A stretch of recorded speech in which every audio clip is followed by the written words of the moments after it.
Okay, we're back. Just need a little walk around.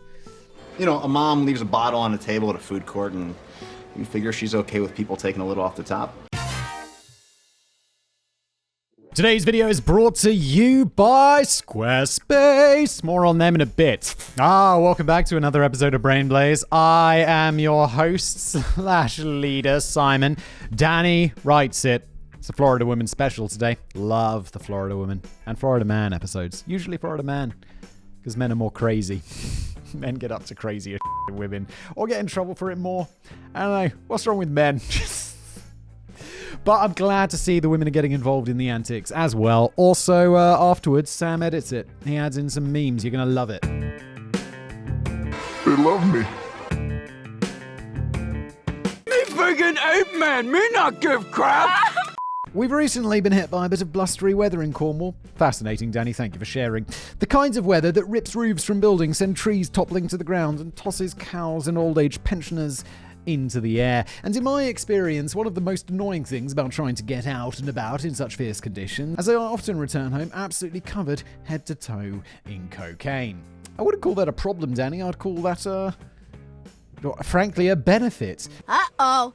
My friend wants me to try cocaína. Kanisha Posey knows exactly what I'm talking about. When the 26-year-old woman from Fort Pierce in Florida was spotted driving her car in a worryingly wonkier manner in 2018, she was stopped by local police, who got a strong whiff of weed when they poked their heads inquisitively through the driver's window. During a search of her vehicle, they came across Kanisha's purse, which contained the offending bag of weed, and also, cocaine! Now, Kanisha was more than happy to fess up to the weed, but she wasn't taking the rap for the coke as well. When she was later interviewed by the police, she responded with, "I don't know anything about the cocaine. It's a windy day. It could have flowed through the window and into my purse." And the weed smoked itself into my lungs, and also the cocaine worked its way into my bloodstream. It just blew straight up my nose. I mean, it is wind. It is a form of wind created by my lungs. It's worth remembering that this wasn't a defense conjured up in the blink of a heavily dilated eye. She had the whole ride to the police station to think of something better, like, "I thought it was flour. Wolves did it. It's not my purse or my car. It's a windy day. I must have flown through the window." Literally anything is better. The police weren't buying Kanisha's defense, and she was charged with a misdemeanor count of marijuana possession and a felony count of cocaine possession. Is possessing cocaine a felony? Holy shit. Here, possession of cocaine is decriminalized. They don't, if it's below like a few grams or whatever, no one gives a shit. They'll be just like, on your way, decriminalized, as it should be. Because it's awesome. The part allegedly.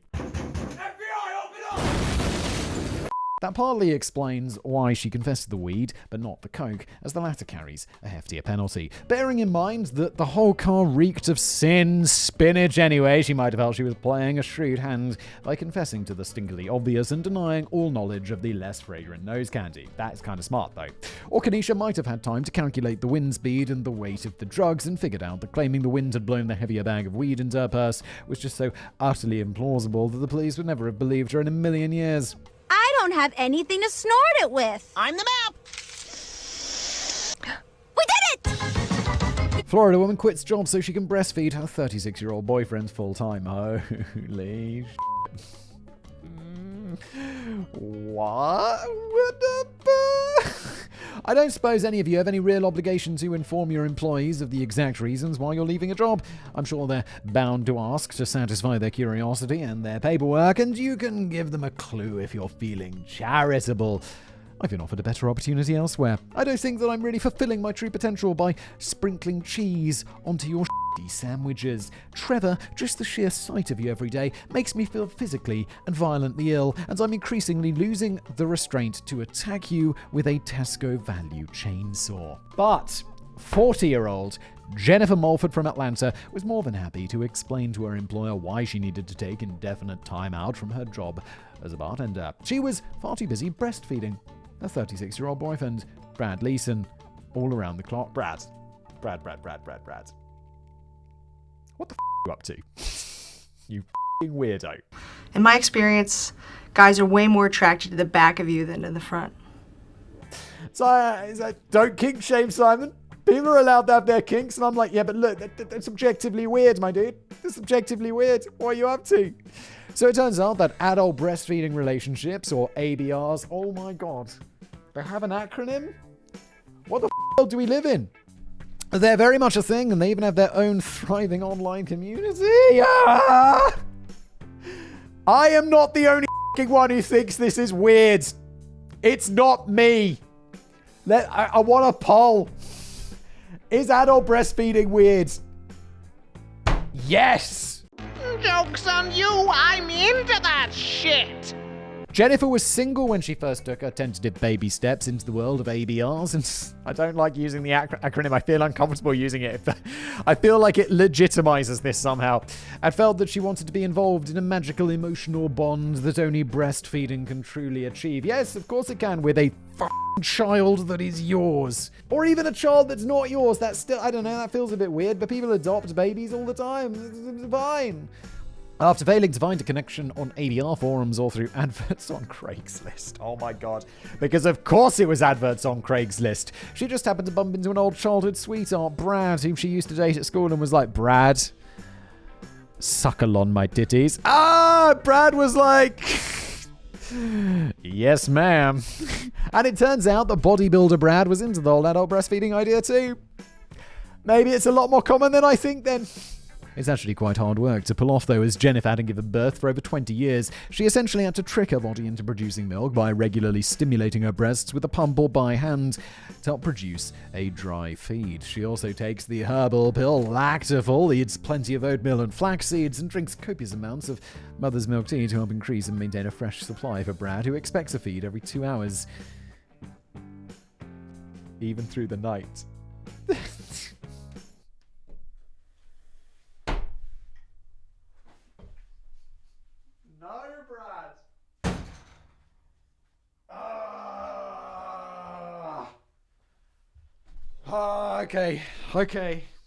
Okay, we're back. Just need a little walk around. You know, a mom leaves a bottle on the table at a food court, and you figure she's okay with people taking a little off the top.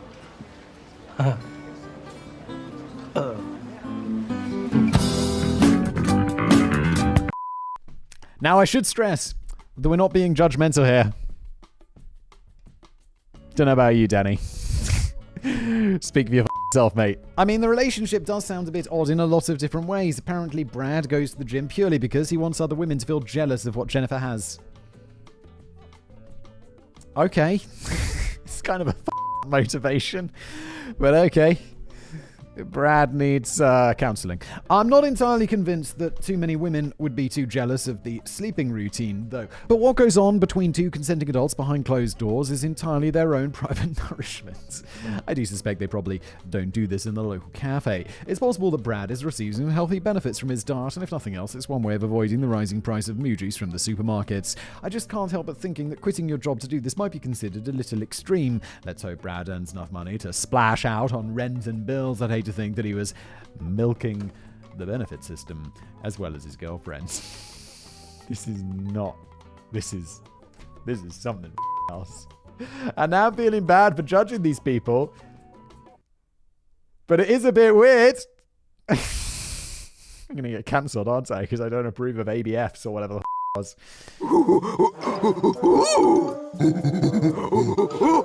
Now let me interrupt today's video to tell you a very important announcement from today's wonderful sponsor, Squarespace. Yes, Squarespace. Look, I've talked about Squarespace so many times before that if you haven't got Squarespace and you want to do a website, I'm like, what is actually wrong with you? It's also just the best place to build a website. I'm just going to riff. I'm going to talk about my personal experience because I recently changed my website, added a little extra feature, which I'll talk about in just a moment. But look, maybe you're out there, you've got an idea. Just adjust that light. That's better, isn't it? And knocked it over to the side. Look, if you want to start a website, there's one place you go to. It's Squarespace, because let's say option one, you're like me. You have no design skills whatsoever, but you want a beautiful website and you don't want to write someone a check for like $5,000 or whatever website development costs because, well, you just don't want to. It's $5,000. It's a lot of money. Go onto Squarespace. You'll find that they have these beautiful templates. I did this for my own website and you just click on one. You're like, I like the look of that. Then you click on it, you swap out the generic pictures of trees. I think it was trees and lakes were on my template. And I'm like, cool. Put a picture of my face there, put a picture of a channel logo there, put some text about that channel there. Boom, bada, boom, boom, boom. I even put a video. You can link a YouTube video to your Squarespace website. So when you go to my website, there in the background, it's a video of me presenting one of my videos, and it doesn't look weird because it's all blurred out. It's kind of this beautiful blurry background. SimonWhistler.com, by the way. Check it out. And that looks amazing. One thing with Squarespace is they have all of the... Oh, I should say also, if you don't want to do templates, if you have design skills, you could totally DIY it. I wouldn't do that because I don't want to spend more than 2 hours building my own website because I'm a busy man. But if you feel like it, you totally can. Customization-wise, this is not on the talking points at all, but I do feel it's a great feature of Squarespace. You might think, what if I need some custom things that Squarespace don't allow? What I got for my website, if you go to my website and click the Watch Now button in the navigation bar at the top, that takes you to a page with custom code, which is basically where you have code and you put it into your Squarespace site in like a special box, and it looks like it's naturally supposed to be there, but it allows you to do features that Squarespace might not naturally support through code. I can't code for but someone emailed me and was like, Simon, shout out Nikolai, thank you very much. He emailed me this thing and he was like, Simon, I made this for you. And I'm like, what is this? And it's a stream of all my latest videos, from most recent at the top, for all my channels, compressed onto one page. And Squarespace just supports you putting extra stuff in if you want it, which is super, super cool. I'm totally off the talking points because I feel like I've done them so many times before, and I thought I'd just tell you guys about something new with Squarespace. Hopefully, this gets approved. I do have to do a call to action, which is how you should go and get Squarespace, which you should because it's awesome, is go to squarespace.com for a free trial. And when you're ready to launch, go to squarespace.com/blaze to get 10% of your first purchase of a website or a domain. It's the best place to go. It really is. It's how I do it myself. And now back to today's video. A Florida woman calls 911 after McDonald's runs out of McNuggets. Of course she does. Now, I have to admit that I have some sympathy with Florida women over this one. Yes, it could be considered a little over the top to call the emergency services just because they can't serve you McNuggets. And maybe calling 911 no less than 3 times within half an hour is going a tad too far. But it does sound as if Latricia Goodman had found herself in a bit of a pickled cucumber. The way the press reported it, Latricia completely lost when she visited a local branch of McDonald's in Fort Pierce in 2009 and paid for a 10-piece order of chicken McNuggets with fries, only to be told that the branch had run out of McNuggets. Well, you'll get your money back then, or a substitution, won't you? I hadn't had chicken McNuggets in years. And now I've got a kid who's like 2 years old. Oh my God, that sounds terrible. But it's like, yeah, we went to McDonald's and it's like, what should we get them? Let's get them some nuggets. And they were pretty tasty. Yes, I feed my child McDonald's. I'm totally okay with that. How dare you? When Latricia asked for her money back, she was informed by the manager this was not possible, but was instead offered a McDouble. What the f***? Now that's shitty. I mean, this is not call the police territory, but it's like, yo, I ordered McNuggets, you don't have McNuggets, give me my money back, you bell. Latricia didn't like McDoubles, she only liked McNuggets. Fair enough. So after the manager stubbornly refused to offer a refund, she left with no option but to call 911 and ask for the police. And when an officer didn't turn up in a timely fashion, she followed up with 2 more agitated calls. She was still unrepentant when she was later charged with misuse of 911. Of course she was. After being informed that her plight didn't really constitute an emergency, she told the police, this was an emergency. My McNuggets are an emergency. Look, lady, they're not. Holy you're in the right. You should get your money back. Obviously. What the McDonald's manager? Probably while you're managing McDonald's. Good Lord. It looks as if she was no stranger to the police. The local press reports depicted a mugshot of Latricia taken in connection with an unrelated earlier offence. But listening back to the audio recordings of the 3 telephone calls, it's curious that none of the 3 operators appeared to be remotely phased, and each one promised to send round a police officer as soon as possible with no warning of any legal repercussions. And although not percussions, I guess that's some sort of instrument. And although the press reported that Latricia was having a meltdown, she actually sounds perfectly calm to me. And once again, the press blowing things out of proportion. How weird. I mean, how weird and uncharacteristic and frankly unrealistic. It could have just been that Latricia was very hungry and had handed over the last of her money to pay for something that McDonald's couldn't deliver. Perhaps telephoning the emergency services was a bit dramatic, but it could have been worse. If this had been Florida man, it'd have been likely to pull out a shotgun or unleash an army of turtles on the manager. OGBB. McDonald's certainly weren't in the right on this one. When they can't fulfill an order you've already paid for, their official policy is to give you a complete refund and a free alternative meal. Wow, that's generous. That's great. They're not supposed to keep the money and offer you something else that you might not like. McDonald's did later apologize and offered Latrice a complimentary 6-piece McNugget meal. Justice prevailed. And now you know exactly what to do the next time KFC runs out of chicken. Cry. If that's the situation, you just got to cry. You don't want your money back. You don't call the police. I just go out to my car, close the door, and weep for an extended period of time. These motherfuckers talking about they out of chicken. Hello, 911. My emergency. These fools done ran out of chicken. Welcome to Colonel's Fried Chicken. Unfortunately... Florida woman renews marriage vows with a Ferris wheel named Bruce. Oh, I've heard of this. She's sexually attracted to a Ferris wheel. I'm just trying to work out whether that's weirder than the breastfeeding one. I'm not sure. Seems like it should be, right? But I'm not sure.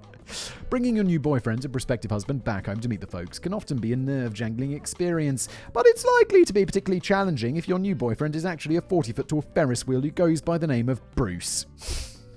For starters, it's going to be quite tricky getting Bruce through the old front door, isn't it? Like Linda DeCharm met Bruce, real name Skydiver, back in 1982 at a carnival, and it was love at first sight. She recalls, "My heart was pounding as we went up to the platform and got on the ride. I felt like I was being taken. What has gone wrong in your brain?" However, this fairy tale romance was to endure more than its fair share of ups and downs. Poor old Bruce was damaged by a storm in 1986, and after he was sent away for repairs, Linda lost contact with him. They would remain apart for 25 long years, during which time Linda slipped into a depression. However, she still found time to embark on a couple of other steamy relationships with an aeroplane and a train. The last one had an unfortunate outcome, as she was meant to be working as a conductor on said train, but was fired on the spot after getting caught sharing an intimate moment with the unnamed locomotive. However, Bruce was always the captain of Linda's weird heart. And they were finally reunited in 2011 when Linda managed to track down the rusting lump of metal in a Kansas scrapyard around 3,000 miles away from her home. She even brought him pizza to remind Bruce of the special days that they shared at the carnival. They were married in 2013 by a non-denominational preacher in Florida who uttered the immortal words, "I tie you, flesh and steel." They renewed their vows just a year later. Any excuse for a piss-up, I suppose. Linda isn't the only person to hit the headlines over the condition of objectum sexuality, in which a human being forms a sexual attraction with inanimate objects and structures. Berliner Mauer married the Berlin Wall in 1979. Eva Kay from the Netherlands fell in love with a hydraulic flood barrier, while Edward Smith from Yelm, Washington, admitted to having sex with over 1,000 cars before finally settling down with Volkswagen Beetle. That was the car you chose to settle down with, one of the ugliest cars that had ever been made. Okay. I have no shame in admitting that in recent years I found myself forming a meaningful relationship with a radiator called Charlotte. Danny. It's been noted with criticism... Sorry. That Linda married to a man... It's been noted with criticism that Linda managed to marry a Ferris wheel during a period when gay marriage was still illegal in Florida. Yeah! But it's worth pointing out that Linda's marriage is not legally binding, as that would require both parties applying for a license, something which Bruce would have found quite difficult. However, it could be that Bruce is trapped in a relationship and it isn't really going anywhere. Yeah, this isn't consensual. Linda's raping Bruce. Bruce is not consenting. Bruce can't consent. He's a fucking Ferris wheel, ain't he? It would cost tens of thousands of dollars to get him operational again. In the meantime, Linda has admitted to riding on another skydiver on the side. That feels like cheating on your partner when they're bedridden with a serious long-term illness. Poor old Bruce must be in bits. Well, he's already in bits, but you know what I mean. All this time, Florida woman was just taking him for a ride. I feel like I'm going to get cancelled. I feel like making fun of people who breastfeed as adults is okay. And like making fun of people who marry Ferris wheels is okay, but you never know these days. You never know. Let's hope not.